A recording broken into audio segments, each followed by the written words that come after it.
Again, good afternoon, everyone, and welcome to the second mission talk. And before we begin the mission talk, I would like to just say a prayer that will be for our meal, as well as I would like to include also someone who comes to every mission talk and will not be here today, and that is Professor Steve Dunn. So we want to keep him in mind.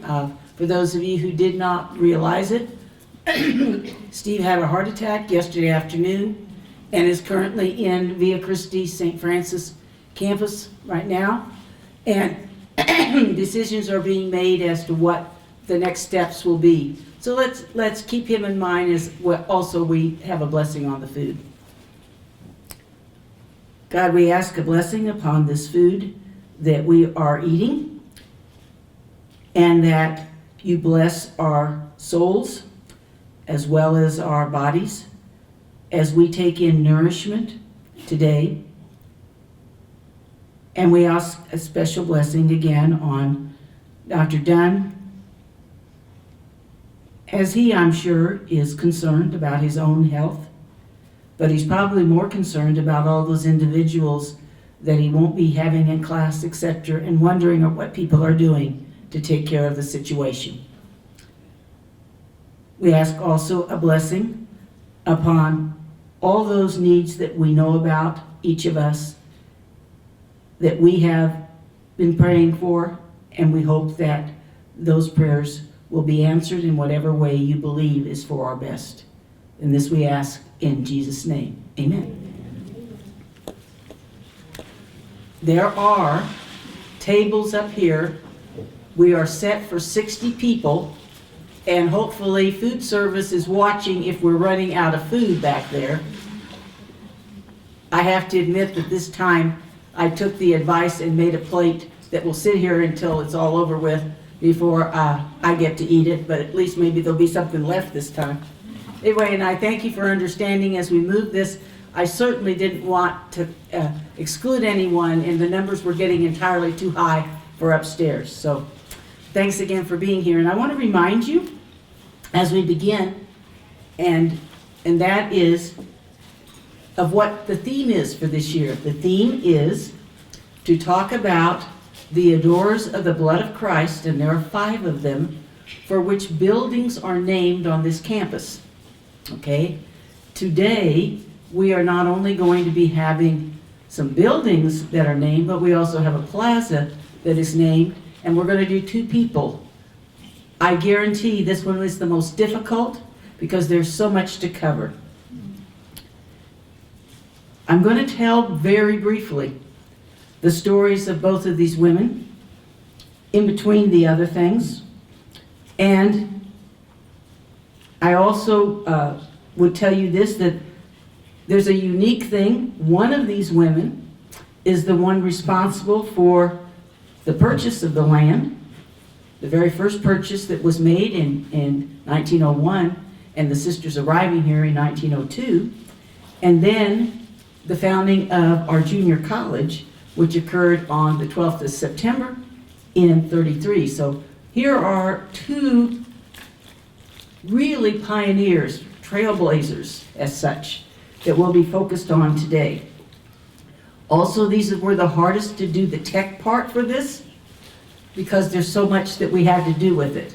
Because this is, again, we had to come back to things that no longer exist so that you could understand where we get these names, etc. All right? And I also want to tell you this. Both of these women could be the focus of an entire series of talks. Just so you know that. If you were thinking that was what was going to happen today, I'm sorry to disappoint you right now. There's no way that I could cover everything about them. And maybe someday that's a good idea, is to do a series on one, or actually do one and then do the other, because there's so much in regard to them. And so with that, we're going to turn to the first one right away, and we'll go to the next slide, and that will be of Clementine Zerr. Clementine Zerr's life could probably be divided into 4 sections, if I had to do that.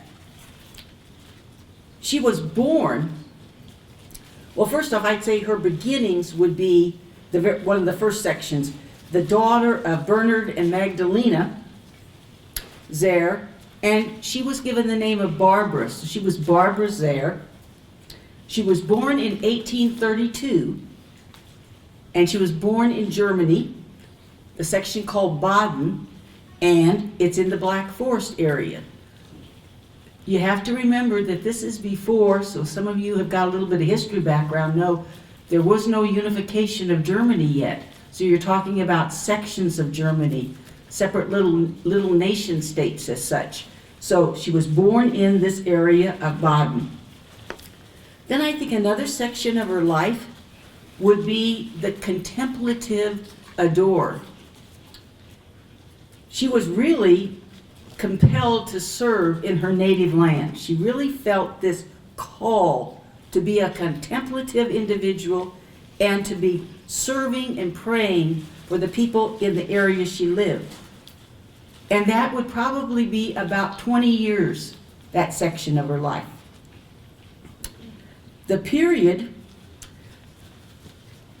included an extended stay during this time where she went to Italy, and by that it's about a 6 months period. And during that time, she actually did get to meet the founders of our order, who was the topic of our last talk, St. Maria de Matthias. And she also met a number of other key adorers in our history at that particular time, since she stayed. She also met some members of the Missionaries of the Precious Blood, and one of which in particular, John Merlini, who was the spiritual director for Maria de Matthias. Then, the next section I'd say would probably be her leadership role. Her leadership role in Germany that actually began at the end of the 1860s. So toward the end of the 1860s, that'd be right after the American Civil War as such. She was the leader of the group in leading position in Germany, of the sisters there, and in the United States, beginning in 1873. So you've got a leadership role person, but spanning 2 different continents, okay? And then I'm going to say her fourth section would have been the years in which she came to Wichita. Her formal arrival was in 1902, although I told you she purchased it in 1901, and until her death in 1906. Now, it might look like, wait a minute, 4 sections, and you've got one that's like her first years before she becomes a member of the Adorers, and then you've got this one that spanned all of these years, and then you've got her moving continents and in leadership, and then you've got a period of like 4 to 5 years. But because of the fact that that has such importance to us and importance here, I believe it needs to be a section all of its own. Now, what we're going to do, and it's a vital part of this university's history, knowing that. So what we're going to do, we're going to be taking a virtual tour, but we're not going to do the virtual tour yet, that bears her name of the building, as well as see what this building originally looked like. So first, I'm going to ask Dan, who has helped tremendously on this, and so has Dana, but we're going to now put up a building. Let's see what, I can't even remember what these are, so, okay. This particular photo is an aerial photo that was taken, and we have to say, I can date this, it's pre-1942. Now, it was a much larger aerial photo, and I have Diana Stanley to thank for this. And by the way, Diana Stanley needs to make sure that she gets the card that has Clementine on it. She'll come around to all of the students that are here. Be sure that you get that one, and she also knows, and I'm going to ask that Curtis, when they come to around where you are sitting, where are you sitting, Curtis? She's going to give you one too, in regard to it. So anyway, so we excluded a lot of things from this property, but you can see very clearly, right in the middle there, that big building is the administration building, Sacred Heart Hall. If you look real carefully to Sacred Heart Hall, you'll see something missing from Sacred Heart Hall. And that's why I can tell you it's pre-1942. What's missing? West Wing. The West Wing. So in other words, anybody who works in the area that would be on the ground floor area, and there's probably not too many that are down there, and then right above that, if you work in the registrar's office or in financial aid or accounts payable, you don't have any spot, okay? It isn't there. And the whole bunch of people up in advancement, you don't have any place either. So none of that's there. Over here on this side, you'll see another building, and you maybe can see the walkway too. And that is a building that I'll be referring to later. At this particular time, that building is the convent. That's basically the name by which it was known.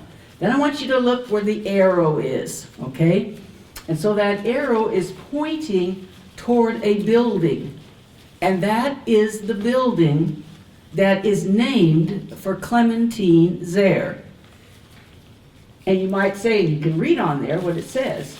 Clementine Hall served as the laundry building for the Adores complex. They did the convent laundry, they did academy laundry for those that would be residents that were here, and they did college laundry, primarily in relation to those who taught. There were no students from the college who lived on the campus though. And the top floor served as the summer residence for some of the sisters. I remember the laundry, and I will tell you this, that I only was told stories about the sisters who got to sleep there in the air-conditioned quarters, which I understood to mean they opened the windows, okay? So that the air would blow through. So anyway, that's an important kind of building to be able to note. And you want to show me the next one?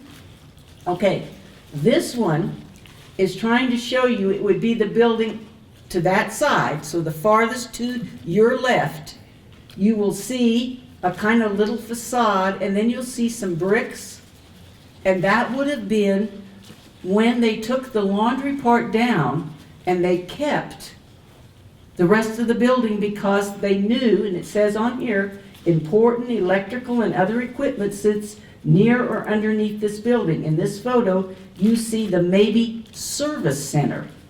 It was not maybe dining center when it was first built. So it was a service center. In other words, it was a maintenance building. And some students that were here will also remember how they cleaned it off so they could have a dance in there. I'll never forget that one. Anyway, so, and of course that has been reconstructed since. So I just thought you'd enjoy kind of seeing that. And I'm going to tell you something else. I might have it somewhere else in here. But a lot of people say, do you ever discover anything new when you do this research? Well, this time I did. And I will tell you that I have read this stuff more than once, and I guess it just went right over my head when I read it. And so this time, though, it hit home, and I couldn't believe it. And so I even went out and checked it all out today and walked around to make sure I was right on this. And I even conferred with Ted Fox, because he's the only one that's still on the campus who I thought could say this is really true, okay? So, many of you know that there was an original building on this campus that had been made for the Bishop of Wichita. And we used that building and tore it down. I keep saying I need to look this up. It's either 25 or 26. And it was located at the northwest corner of where Sacred Heart Hall is. So in other words, near the grotto, but it extended in that particular area. I've always known that a lot of the limestone that was there was used in several places of the campus, including, we always talk about it being in the grotto, so that we even have something that says, this is part of that original building that's left. Well, now I have something to add to that. The building itself was made of brick, and the limestone were extra pieces that were on it. Those bricks were saved, and they were used to build the laundry. So in other words, Clementine Hall was actually built of these bricks. Now, do any of them still exist? Yes. You can't look at the front of the building, but if you walk around the side, and definitely the west side for sure, we know that those are original. So in other words, we've got the bricks that date back to 1880s. Okay?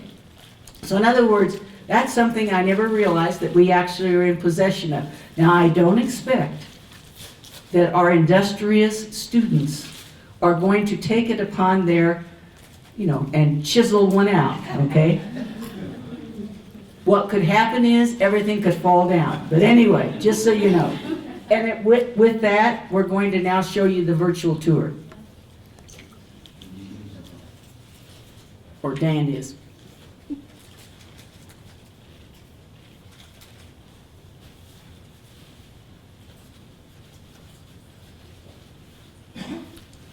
So now you can see a little bit of that brick that I'm talking about, but that's the east side.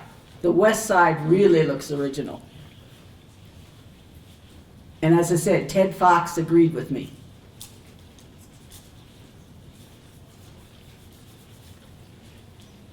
Okay.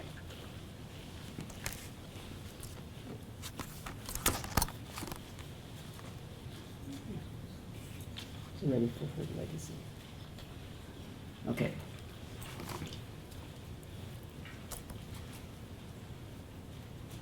I want to say more than what I just said about Clementine. I gave you those sections, but I want to say a little bit more. What's her legacy? Why is she so important to the adorers that we would want to name a building, even if it is the building that it is? And you might say, well, gosh, you should add a better one than this. If you would have known her, I think this one's very fitting. The adorers have had and still have many members who have done extensive research on our story and the stories of several of the members. Probably the one who we know wrote a very, very comprehensive history of our entire congregation, Sister Antonietta Moroni, an Italian. She wrote hers in 1984, this congregational history. But most likely, the adorer who is the authority on Clementine Zerr would have to be Sister Pauline Grady. She is also deceased. She did the definitive research and authorship related to Clementine Zerr. And the profile, we have a series of books, and I'm just going to show you, not going to read anything, but it's a series of books like this that deal with a lot of these individuals, and she's the one who did that work. And it's a shortened version of other works that she did that would have even told more about Clementine. In her profile, which was published in 2001, she wrote it earlier, but it didn't get published in Italy until 2001. She concluded this work with an epilogue that she entitled The Legacy of Mother Clementine. I really liked this. After I read the book again, I got to that epilogue and I said, hey, this is kind of neat. I'm going to go with this. And what she does is she tells us that if you go to the archives in Roma, Illinois, you would actually find a spinning wheel. And it's a spinning wheel that belonged to Clementine. The spinning wheel which she brought with her to the United States. Now, when she left her home in Baden to become an adorer, she took her spinning wheel with her. And when she is in Baden, she eventually is going to wind up in an area in Alsace-Lorraine, a place called Atmersheim. She took her spinning wheel. And then she's going to wind up in another town in part of Germany, and that's going to be Gertweil. She took her spinning wheel. And in 1873, when she decides, I'm going to definitely go to the United States, it's that time, and the rest of the sisters that are going, they're going at this time, she takes her spinning wheel. Her spinning wheel went with her everywhere, and they still have it, and it works. Okay? Just so you know that. So if any of you ever get a chance to go, and you've always wanted to see it, then ask to see it. I'm going to ask to see it, for sure. Even though I would never be able to use it, for sure. That's another thing that's a definite.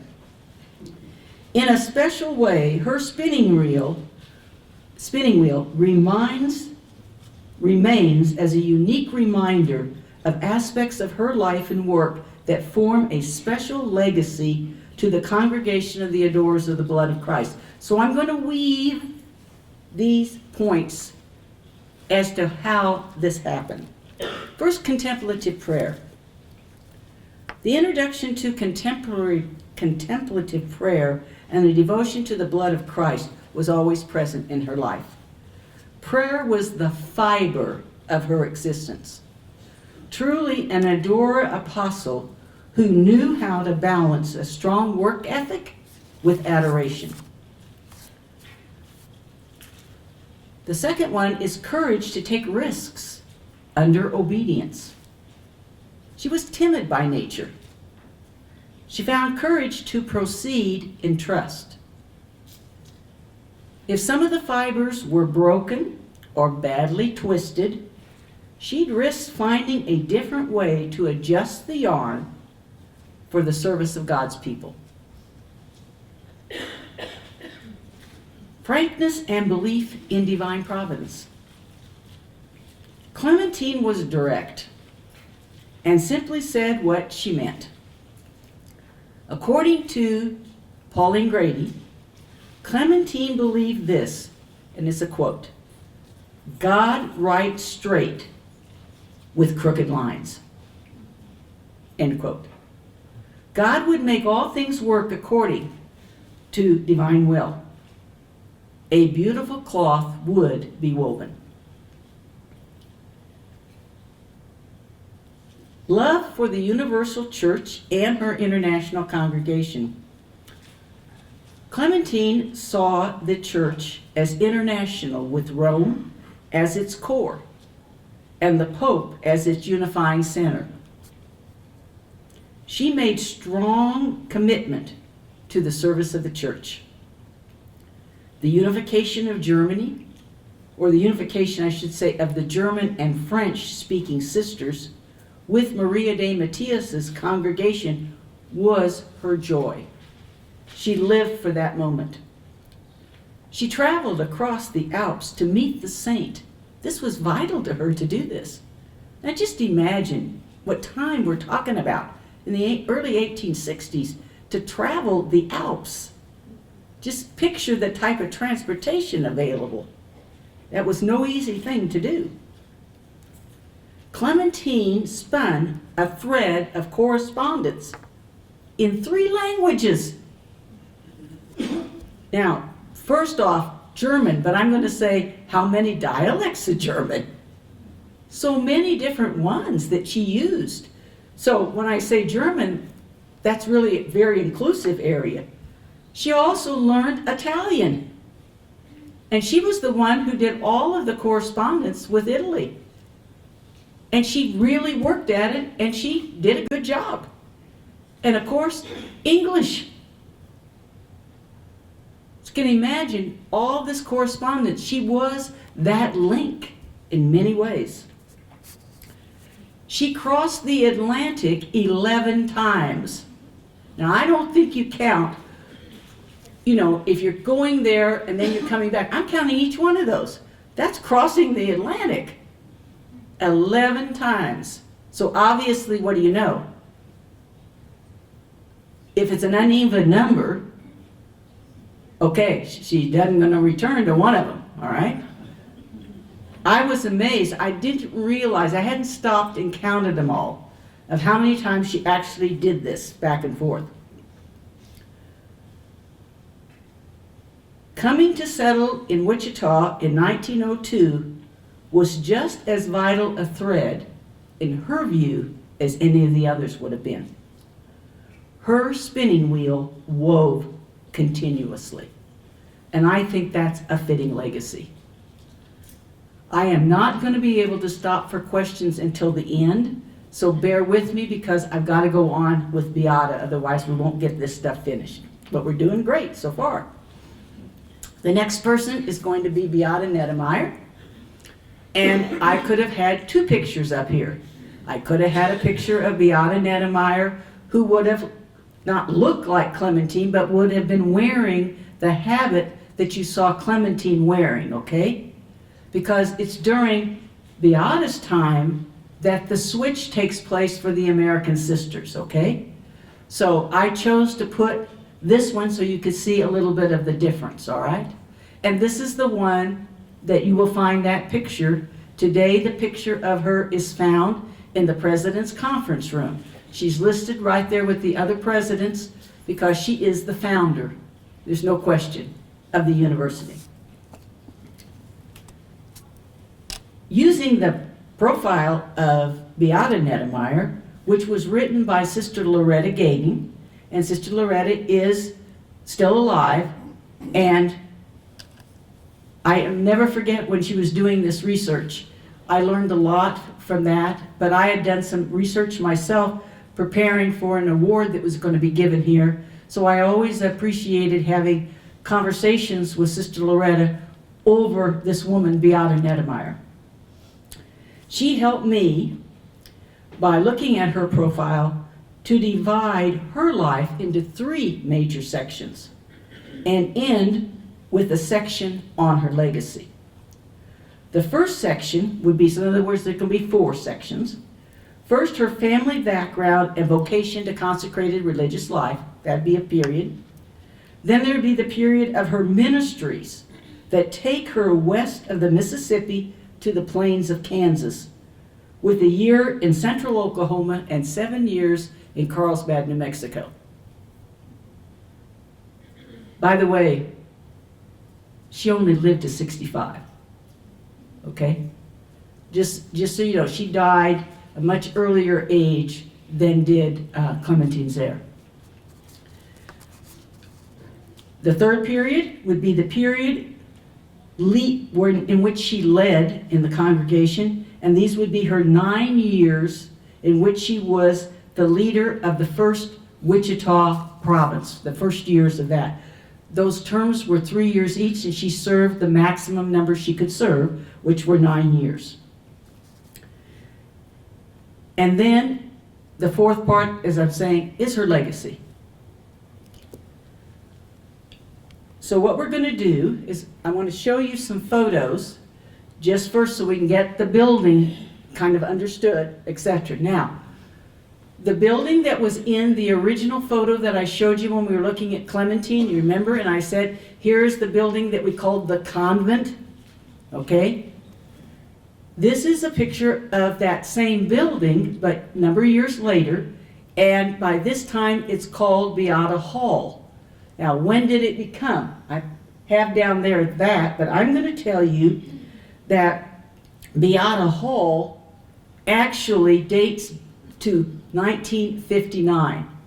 So, the very year in the spring of 59, the convent is vacated on this property and moves to the Wichita Center where it is today. Now, I don't think there's been many renovations, but the point is that's where it goes, okay?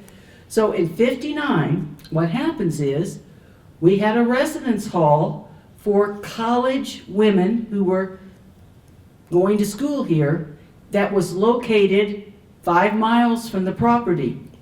And that particular house, we just simply, a decision was made. Why are we operating this? Let's move them now to campus. We got an extra building. And so they are moved to the former convent in 59. And at that moment, it's called Beata Hall. I always thought it waited until 60, but thank you, Diana, for checking this one out for me. And Diana Stanley was able to prove to me that it definitely was changed in 59. So I'm very grateful for that.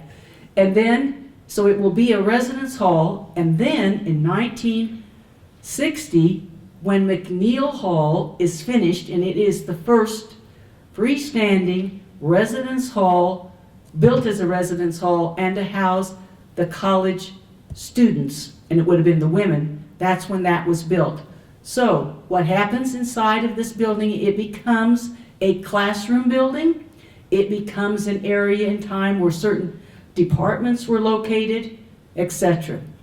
And it did also serve as an area where the sisters who were working on this campus could also gather, okay? The pictures that you're going to see, this one says in the 70s, and I wanted you to see this side piece where you got that entrance. That has to be very early 70s, and it could even be late 60s that this picture is from. You can see some of the ivy that's growing on the building. Just watch the ivy, okay? Now we go to the next picture. Okay? I am pretty sure this one is early 80s. This building, by the way, will not be closed and taken out until 88, okay? So that you know that. And then there's one more picture.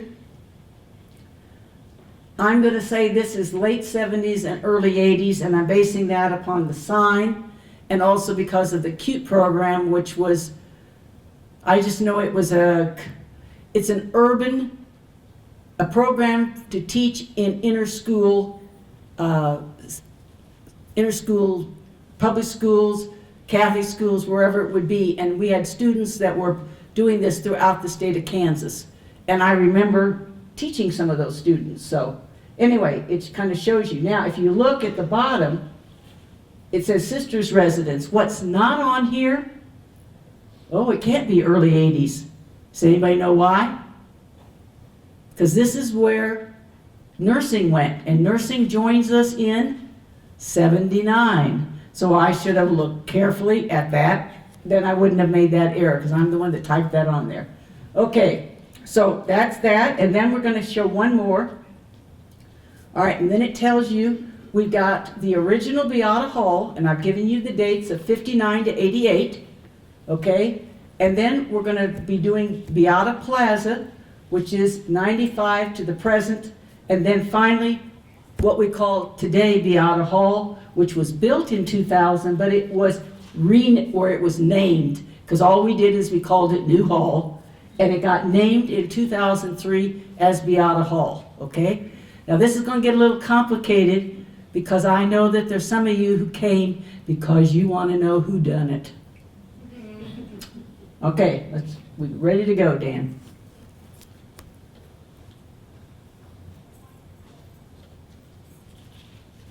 Okay, this is Beata Plaza.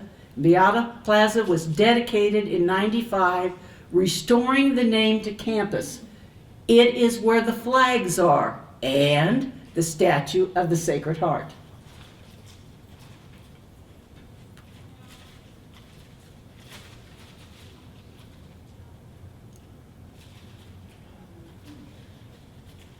There. And so what happened? Well, this is the story that I learned, and I will tell you, Sister Tarcisia was the one who heard it next after me, and I will tell you, my mouth dropped open and so did hers. What was happening and how this occurred is we were giving out alumni awards, and there was a Leon McNeil Award, and we still have it, that was being given to a student who had graduated from here. His name is Greg Biltz. He is from the class of 1969. And his family, there were several members of his family who had gone to school here too, and many of them were there for that night. So there we are, sitting around celebrating this big occasion in which he's going to be receiving this award. I was seated with his family members, okay? At this particular time, Sister Tarcisia is the president of the college, and she was with another awardee from that evening too. And here was the story. And supposedly in 1973, which was the last graduating class from Sacred Heart College, we knew in advance that on July 1, the college was going to be renamed Kansas Newman College. It had been announced much earlier than that, but people knew. There was a lot of people who didn't want that change to happen either. What happened is, usually in May, as they had commencement, a number of the students, this especially happened after there were male students on campus, okay? I'm not going to say that the women never thought of these things, but I think it happened more when the guys were here. And I've been told that one of the things that they would do, because this statue was very prominent on the campus, they would decorate the statue. I'm saying decorate in very loose terms, in the sense that sometimes they painted it, okay? I understand it was fuchsia one time. Sometimes it would have all kinds of different things on it. Sometimes they would just put things on it and so on. Well, I also think that that last year, I'm not positive, but I think that was the year that it was painted black. All I know is that our maintenance individuals would usually have to take care of, over the summer, cleaning it up so it was presentable once again. Well, that year, they took it away from that spot and took it out into the maintenance area, none of which are presently on the campus, okay? It would have rather been the area that had been the former laundry room. So they took it there, and there it was sitting. And during the summers, we often have students that are hired as workers. Well, that summer, Greg was one of the workers, but really it was another family member. So these were working there, and the maintenance individuals were overseeing this. And one of the Biltz family said, what are you going to do with that statue? And they said, well, we don't have to do anything because there's no rush. We're no longer Sacred Heart. And so he said, well, could I have it? And of course, as I said, there was a large family of Biltz, and as the story goes, and this is what they told me, the family, they simply said that it got taken. They said, as long as you can get it taken care of, he moved it to his parents, who lived not very far from the school here. And so it sat in their backyard for a number of years. I'm sure that they fixed it up, however it was. And I was sitting at this dinner, as I told you, and what happened is it was one of the daughters. And she's telling me the story, and she says, and I said, you know, we don't know where it is. It's disappeared. And she said, well, I know where it is. And I said, really? And she said, yeah, it's in my backyard. And she lived in Andover, okay? And I said, could we come and see it? Well, first I did bring Sister Tarcissia over because she could hear it then too, that here's this statue that people have wondered whatever happened to it. And we knew that over the years it actually wound up having some damage on it, all the years that they had it. So you can see, I mean, that's 21 years almost, okay, that it was gone from here. And the promise was, and at that time, the associate alumni director and myself, Colleen Gillen, went to see it. We wanted to make sure it really was the statue. Well, sure enough, it was. And the woman said, you may have it back, but here's the promises. You have to fix it up, get it fixed up because there's some broken parts, and make sure that it gets displayed on the campus in a very prominent place. And we said, well, of course we would. We never knew it just disappeared. No one would have ever had the intention of doing away with it. So our maintenance individuals, and Ted Fox was one of them, went out and they brought that back. And over the years, it's been fixed up more, but that's the story of what happened to it. And it's just one of those things that you just can't believe, a story like that, and that here we are at a dinner and find this information out. So now you know the story of it. So take time when you go out there. That statue is very priceless to many, many alumni, and myself included. Yes? You didn't tell everybody the nickname. What's the nickname? Touchdown Jesus. Yeah. If you didn't know that, it's basically because of the fact at Notre Dame, there is a mosaic that sits on a wall that resembles this, although his hands are a little higher up, okay? And they call that Touchdown Jesus. And so here on this campus, a number of the students actually wound up calling that statue by that name. Okay, does that answer the question that some of you came here to hear? Okay, now we'll continue. We dedicated this when the first All Academy, the high school reunion, took place in '95.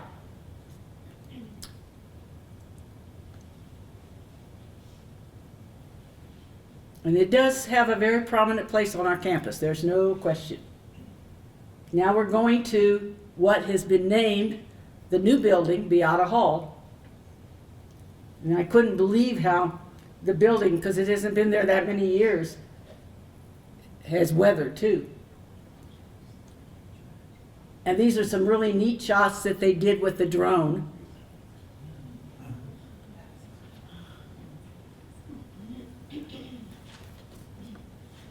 And I thank them all that have been doing this for us. And now, I want to give you just, and this is the historian in me, okay? I got to have some little things in regard to Beata. I'm just going to give you some of these facts, and then I'm going to do her legacy. I can tell you that in 1901, she pronounced her vows for the first time of poverty, chastity, and obedience, and she received a ministry assignment to go to Odin, Kansas. Now remember, she's in Ruma, Illinois, okay? The Western Plains had called her name. In 25, we've got a whole series of trials and tribulations that are going to be going on during her life. I will talk about some of them. In 1929, she becomes the leader of the most western province of the Adores in the United States, known as the Wichita province. In 38, she steps from leadership into another frontier. In 45, her trip home to Wichita and her final weeks. She died of cancer. So what was her legacy? You can see it up there. I've made these, and you know what's so interesting to me? Clementines and Beatas are so similar. But then it shouldn't surprise us. These are things that the Adores believe and we carry out. So why wouldn't it be true? First, her frontier spirit in mission, ministry, and vision. Beata was asked to move often in her assigned ministries. This made her the strong woman of vision and courage she became. Sometimes she only stayed 1 year. And she was asked to move again. And then maybe she'd be there a year, sometimes 2 years. Sometimes she would go back to a place where she had been. Very seldom did she stay for a long period of time. The one place that she did stay of places where she taught was in Olmutz, Kansas. Now I could relate to that because I was actually in Olmutz, Kansas. And I will tell you too, I'm sure that it didn't frighten her as much as it frightened me. Because I'm a city gal and going to a place that I had no idea and had only one paved road, and that was the road outside of town.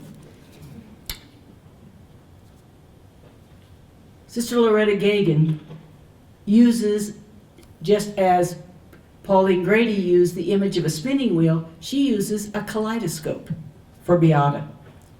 She lived her vision of what it meant to be an Adore apostle. And there were a lot of little pieces. The bits and pieces of her mission experiences helped to explain her personality and her leadership style. So as you would turn this kaleidoscope, all those experiences helped to change the image of what she really was and how she led. Her willingness to embrace labor pains of birthing a new reality. She was willing to risk. That's another way of saying it. There were several unresolved issues brewing among the Adores, serving in the United States in the 1920s. I'm going to mention what they were. For some of you, it doesn't make much difference, and you probably won't understand. The sisters that are here, of course, understand this. They've studied it and they've heard it. Some of them lived it. One was the habit that the sisters wore. It was the Italian habit, and that one, you saw it on Clementine Zerr.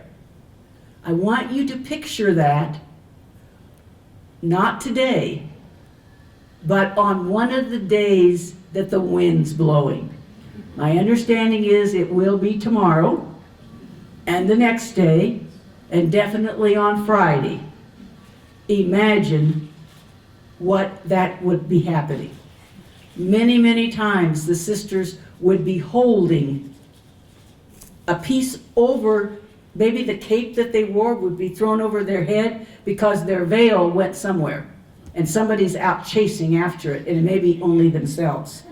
But it truly, the habit simply did not work in the environment that was here. It wasn't just here. It didn't work real well in the Germanies either. It didn't work real well in the area of the former Yugoslavia either. So there were problems. Another one.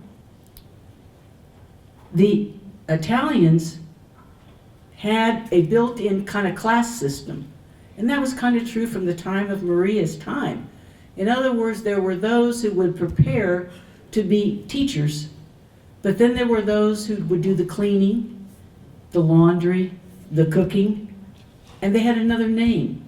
So in other words, we said there was like a double, and they wore a different kind of clothes even. And so there were different things. I don't want to have to get into all of that, but that existed. That didn't work well here. Everybody had to share their load. Everybody did the work. And so even if there might be sisters that would do that, she was no less a member than anybody else. That was true also in the Germanies. They felt the same thing. So in other words, that was an issue that was dividing people. Another one. They wanted to have 4 sisters living in any local place. 4 sisters. There was always at least 2 during Beata's time, but sometimes 2 was all you got. 3 was a luxury. 4, my gosh, it was huge. So in other words, it was very difficult to follow this. That wasn't the case. Italy was a much smaller area, but here, it wasn't. And so you very often just went with one other person. So there was a struggle to try to live up to it. Next, the sisters were being asked to live the rule. What rule? They never saw it. There had never been a printed rule, and less than that, if there was one, it was in Italian. So a luxury would be to have a printed rule and then to have it in English. So they're struggling with that. They want to do it. Her 9 years as a leader in the Wichita province had blessings and hardships side by side. She did have her faults, but her love of the sisters in the congregation surpassed them. The next one is called Trust in Divine Providence. If clouds did not bring rain, just wait. If opportunity did not knock on the door today, just wait. If blowing dust shuts out the sun today, things will change for the better. Just wait. Make do with the circumstances. This is the way she acted, and she believed in it strongly. You gotta have patience, and it will change. Did she get upset? Yeah, she did. And sometimes she was a little difficult. Because I said she was a strong woman. God's provident care was there in all the happenings of life. Patience and trust were needed and became hallmarks of her life. Perseverance in trial and error. She learned that if one thing did not work, you simply tried another. Developed solutions for whatever obstacles she and the others faced. She had a genuine concern for the development of the sisters. She really believed in the importance of providing time for each sister's spiritual and professional development. This created tension among members who, previous to her leadership time, did not have this luxury. They weren't allowed to stay and get the spiritual development before they went out. They weren't prepared to get all the courses that they needed to teach before they went out. They had to learn it as they did it. That created tension. I didn't have to do this. How come they get it?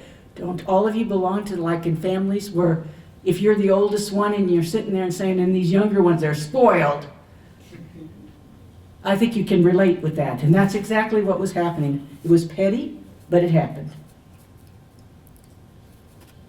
Beginning of today's Newman University can trace its existence to this very quality, the development of the sisters.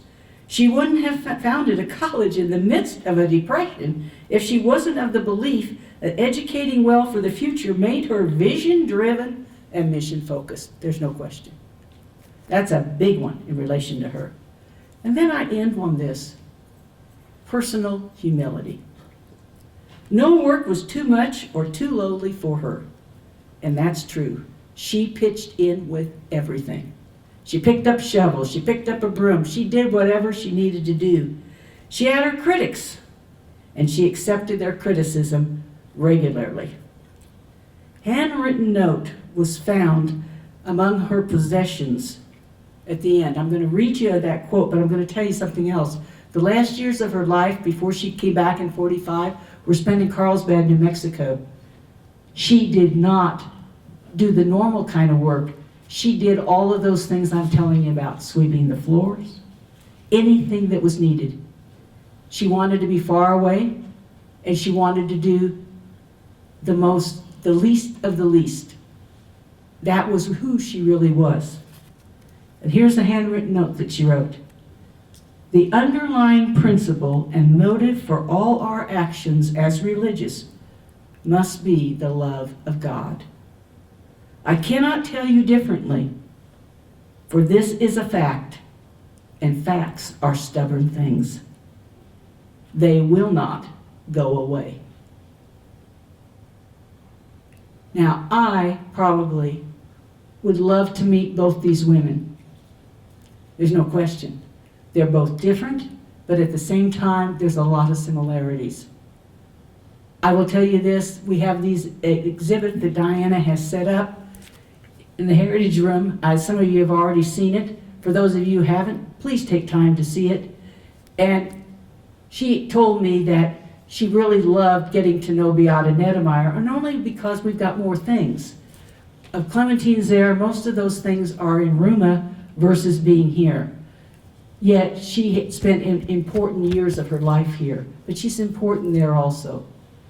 Okay, I know it's right before 1, but if there's any questions, I'll be glad to answer them, or if you want to stay.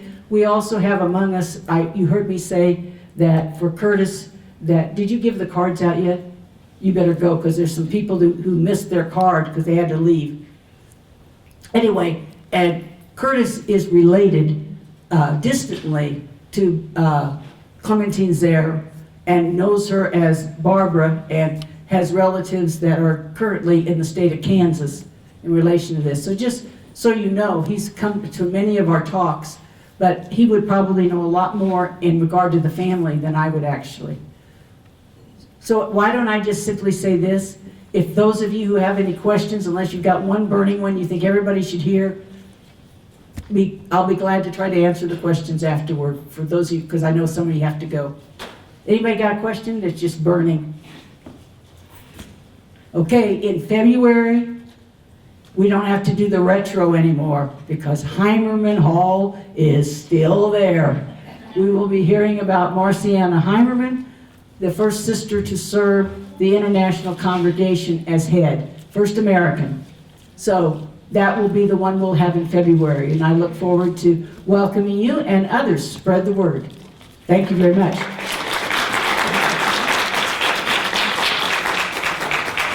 And again, special